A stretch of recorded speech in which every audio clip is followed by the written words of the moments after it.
Hey guys, my name is Monica, and I am thinking about starting a channel where I kind of discuss my life and like my addiction and talk about my road to recovery.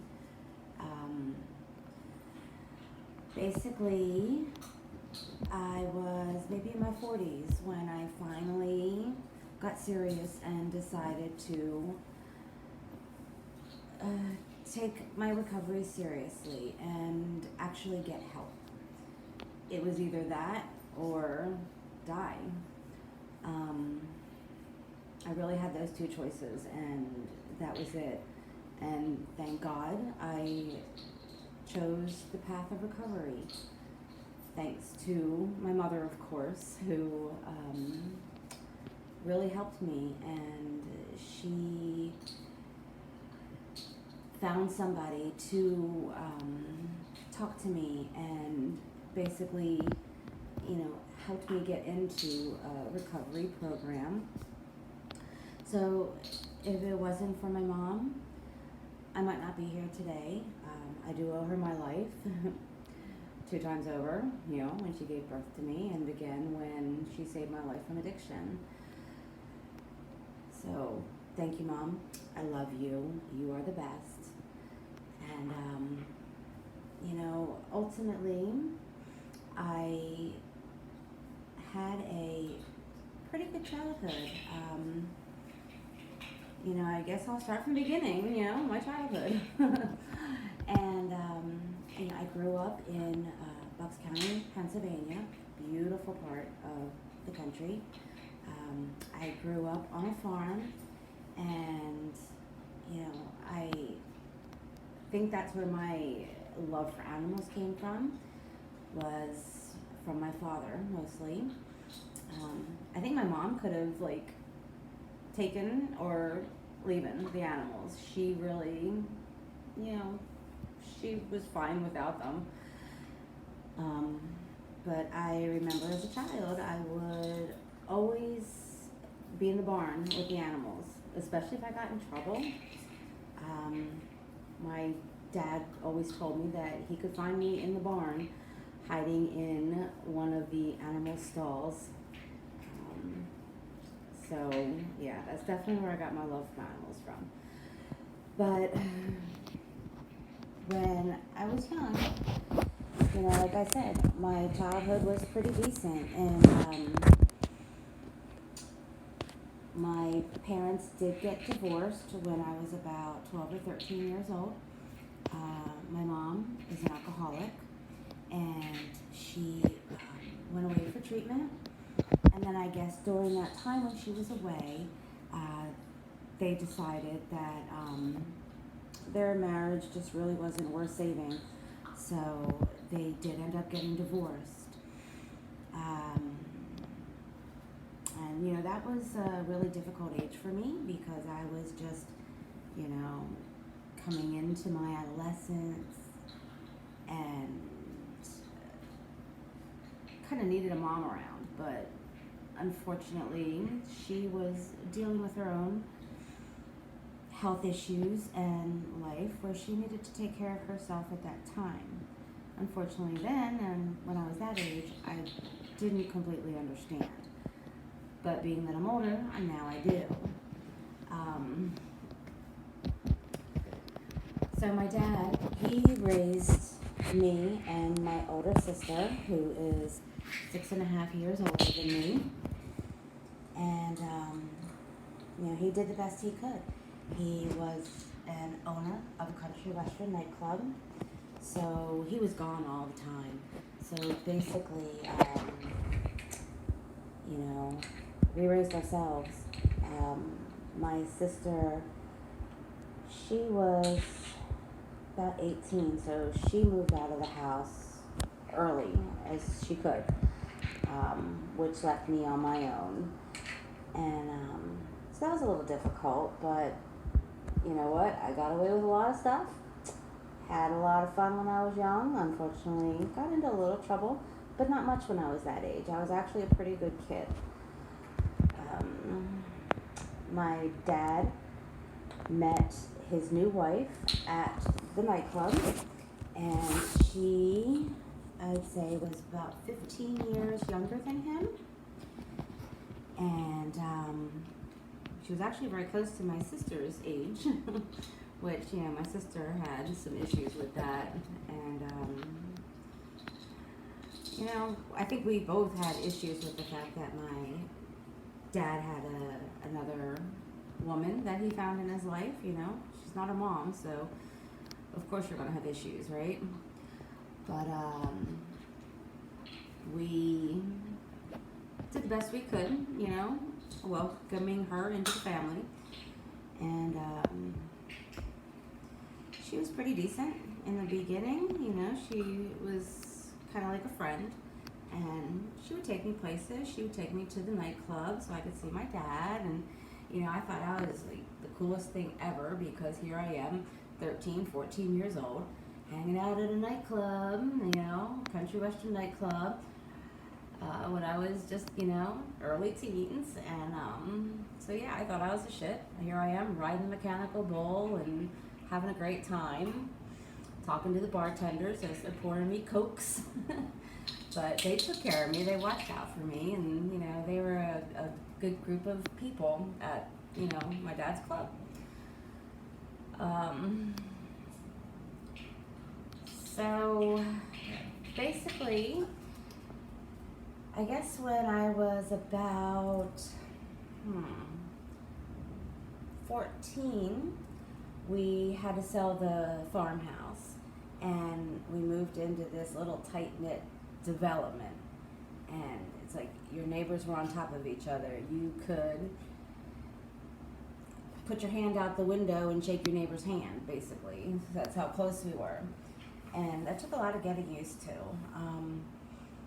And I really, had a hard time kind of getting involved with the kids in the neighborhood, and kind of got bullied a lot by some of the older girls there,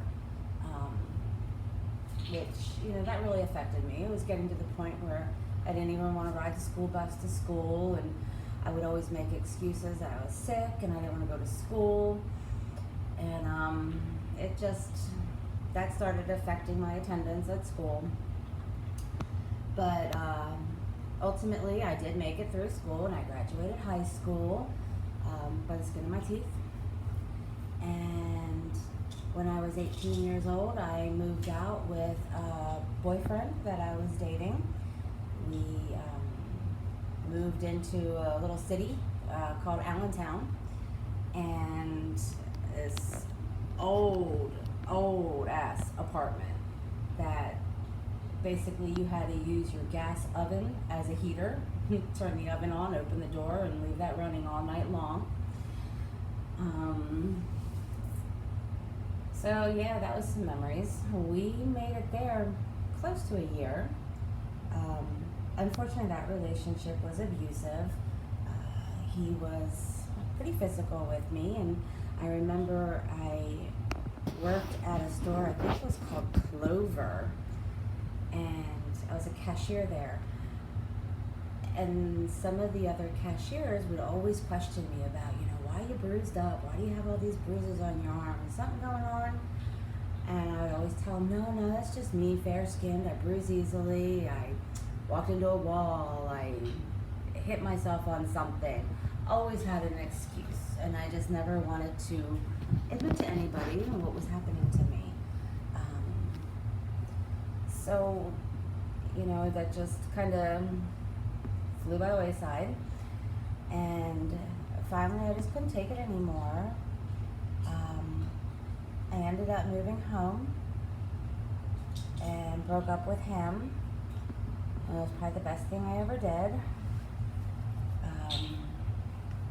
Actually, because I found out he was cheating on me with a 30-year-old neighbor at his father's place, which, at that time, I was 18, 19 years old, so him messing around with a 30-year-old woman was, like, gross to me back then. So then, I moved back home, like I said, and I got a job at the mall. I was an assistant manager of the 579 store, and met a guy who worked right across the hall from my store. We used to look across the hall and, give little flirtatious looks and everything. And then we started going out. We moved in together and ultimately ended up getting married. So that was my first husband, and he was a great guy. Unfortunately, I think I was a little too young when we got married, and I was stupid, did some things maybe I shouldn't have done, and our marriage ended. Then I met another boy, and we started dating, and then we moved in together. I got pregnant with my daughter, and then we got married, and then that turned abusive. So, this was my second abusive relationship, and I stayed in this one for a long time. We were married together close to 10 years, and we had a child together. So I stuck it out the best that I could. My daughter, she was the best thing that ever happened to me, is the best thing that ever happened to me. Unfortunately, right now we really don't have too much of a relationship because of some of the horrible things that I did in my life had truly affected her. And, I can't blame her. I kind of started using at, I would say in my late 20s is when I started getting truly wild. But maybe let's reverse a little bit. Back in 1990, when I was with my first husband, we took a road trip to Florida. And on our way from Pennsylvania to Florida, we got in a horrible car accident on I-95. And I remember that I broke my right shoulder and my C6, my C7, and my C2, which are 3 bones in your neck. They put me in a hard collar, and I was in that for a year.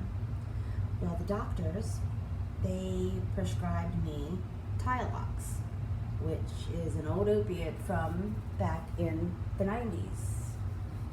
And they gave that to me so willingly, no questions asked. Whenever I needed a refill, they would give me a refill. And I was probably on that for about a year. Well, I do remember that I also went through some serious PTSD from the accident. I was deathly afraid to get in cars and go anywhere because I just kept replaying that accident over and over in my head. And it was a really hard thing to deal with at the time. So they also had me on antidepressants, anti-anxiety. I think they gave me Elavil, Xanax, I think even Valium at one point. So for, maybe about 2 years, I was pretty drugged up on pain pills and antidepressants and anti-anxiety. So when it came time for me to stop taking the opiates, I do remember getting really sick, but back then there really wasn't that much talk about, getting dope sick and withdrawals coming off of opiates. So I never really thought about it as that's what it was. I thought I just had this horrible flu that just hung on forever and ever. And, but, I'll tell you, I really developed a liking for the opiates and how it made me feel. And when I stopped taking it, I really missed how it made me feel. And I remember for a while afterwards, I would go to the dentist or go to the doctor and complain of pain, and just to get the opiates, and they would give it to me. Even though I wasn't on it on a continual basis, I would try and get it as much as I could through a doctor. And like I said, they would give it.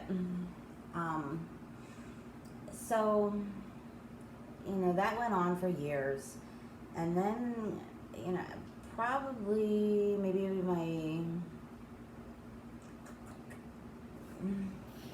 for a time period in my early 30s, I think I would say late 20s, I tried to go without getting anything, stop going to the doctor, stop trying to get these pain medications. So, I did go a little while. But then after my second husband and I were together, towards the end of our marriage, he started getting into pain pills and going to a pain doctor down here in Florida. Because in the early 90s, about a year after my car accident, my first husband and I decided to relocate to Florida because my father was living here. So we decided to follow because we thought Florida was a great idea and a beautiful place. So we moved down here. And then, all that happened. My first husband and I got divorced, met my second husband, we married, troubled marriage. But yeah, towards the end of that marriage, I discovered that he was, going to pain doctors and getting pain pills. And, he would give them to me every so often. And then we got separated. Then I started having to buy them off of him. So that kind of got me started off on buying the stuff. So I would get them off of him. And then my friend and I, we hung out all the time. And she would introduce me to friends of hers, and we would, do a lot of drinking, partying. She kind of introduced me to Coke, and so I was kind of off and running on that as well. I loved stuff that gave me energy, loved stuff that made me feel awake, because I was always like just sluggish to begin with. So anything that perked me up was like a wonder drug, and I loved it. So I really started enjoying Coke. And from there, I just, it was just a series of many unfortunate events. And I would definitely love to share all these stories with you and tell you, what path led me to finally getting clean and battling my addiction and, everything that I went through. And I just, want you guys to know that you're never too old and you're never too young to get clean and to get your life back and live a life of recovery. And let me tell you, living a life of recovery is a beautiful thing, and it's worth it. It's hard work, yes, but it is worth every moment of suffering that you go through, going through the withdrawal and the detoxing and everything like that. It is just worth it. So, I'm hoping that maybe I can inspire somebody to, put the drugs down and let you know that there are people who have been through it and who are here for you to support you in any way possible. So, just let me know if you want to hear more stories and what you want to hear about. Give me a like, maybe subscribe to my channel, and I'd love to tell you more. So, talk to you soon, guys. Take care. Bye.